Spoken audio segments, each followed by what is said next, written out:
दोस्तों, भाग्य को हम कभी बदल नहीं सकते। बहुत पुराने जमाने की बात है। एक राजा के राज्य में चोरियां बहुत बढ़ चुकी थी। जिधर देखो उधर ही चोरी की वारदात की खबर सुनने को मिलती। राज्य में इतनी ज़्यादा लगातार चोरियां होने के कारण राजा बहुत परेशान हो गया। इस कारण वह अपने सेनापति से कहता है कि तुम जाकर पता लगाओ कि राज्य में कौन चोरी कर रहा है।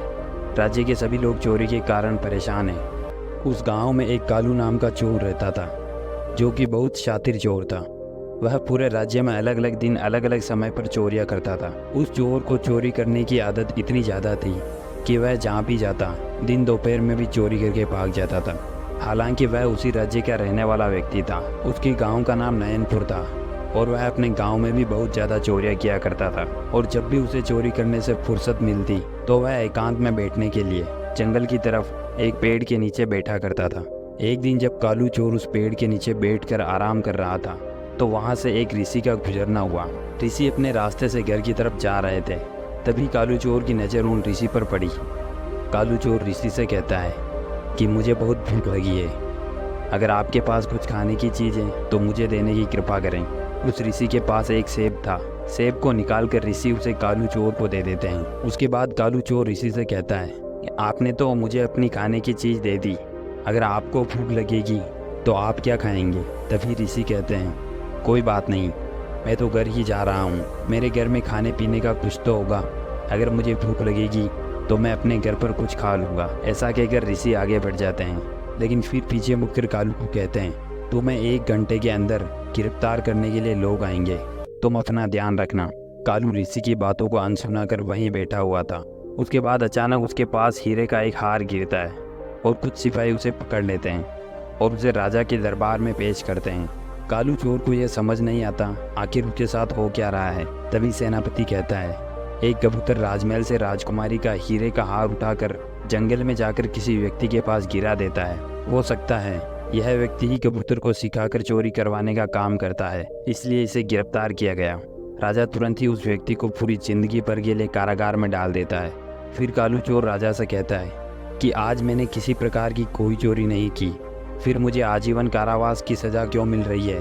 लेकिन कालू चोर की किसी भी बात को राजा सुनने से इनकार कर देता है और उसे पकड़कर जेल में डाल देता है। केवल 6 महीने बीतने के बाद जैसे तैसे बड़ी ही बुद्धिमानी से कालू चोर जेल से भाग जाता है। फिर वह उसी पेड़ के नीचे जाकर आराम करने लगता है। तभी उसकी नज़र उन ऋषि पर पड़ती है। तभी वह सोचता है कि वह अपने भाग्य को बदल सकता है। उसने ऋषि से जाकर पूछने का प्रयास किया कि मेरी मृत्यु कहाँ होगी, मेरी मृत्यु किस हालत में होगी और कब होगी और कैसे होगी, मुझे इस बात की जानकारी दे दीजिए ताकि मैं अपनी मृत्यु से बच सकूं।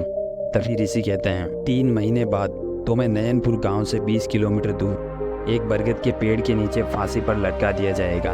ये सुनकर कालू चोर नयनपुर से बहुत दूर जाने की योजना बनाता है और वह निकल पड़ता है। वह नयनपुर से बहुत दूर किसी दूसरे गाँव में जाकर रहने लगा और उसने अपने दोनों पैर भी कटवा लिए ताकि उसे कहीं जाना भी न पड़े और वह अपने भाग्य को बदल सके। 3 महीने भी पूरे हो चुके थे। एक दिन अचानक उस गांव में चारों तरफ हाहाकार मच जाता है जब कालू चोर देखता है कि एक घोड़ा बेकाबू होकर गांव में इधर उधर दौड़ रहा था। कालू घुड़सवारी का बड़ा शौकीन था तो उसने उस घोड़े को काबू में लाने के बारे में सोचा। वह बिना पैर जैसे तैसे बाहर निकला और किसी तरह उस घोड़े पर सवार हो गया। वह घोड़ा दौड़ते दौड़ते इतना पहुंच गया कि कालू को कुछ पता ही नहीं चला और वह घोड़ा नयनपुर गांव से 20 किलोमीटर दूर उसी बरगद के पेड़ के नीचे कालू चोर को गिरा देता है। और वहां राजा के कुछ सिपाही थे, उन्होंने कालू चोर को देखते ही उसे गिरफ्तार कर लिया और उन्होंने कहा राजा का आदेश है कि जहां भी वह चोर दिखाई दे उसे वहीं फांसी दे दी जाए।